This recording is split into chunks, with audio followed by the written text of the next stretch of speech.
அஸ்ஸலாமு அலைக்கும்.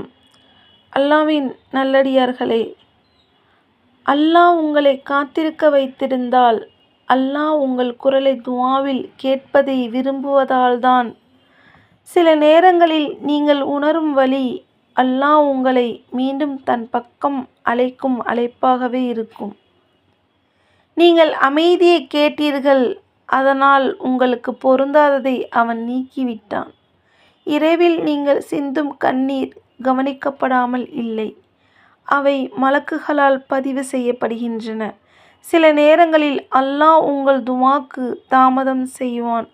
காரணம், அதைவிட சிறந்த ஒன்றை உங்களுக்கு அளிப்பதற்காகத்தான். உங்களுடைய ஒரு உண்மையான துஆக்காக அல்லாஹ் எல்லாவற்றையும் எவ்வாறு ஏற்பாடு செய்கிறான் என்பதை நீங்கள் பார்க்க முடிந்தால், சரியான நேரம் வந்தபோது உங்கள் இதயம் மெதுவாகச் செல்லும். இதுதான் நான் துஆவில் கேட்டது என்று உங்கள் துஆ ஒருபோதும் வீண் போகவில்லை. அல்லாஹ் எழுதிய பாதையில் அது பயணித்து வருகிறது. நீங்கள் தேடுவது ஏற்கனவே உங்களை நோக்கி வந்து கொண்டிருக்கிறது. இன்ஷா அல்லாஹ்.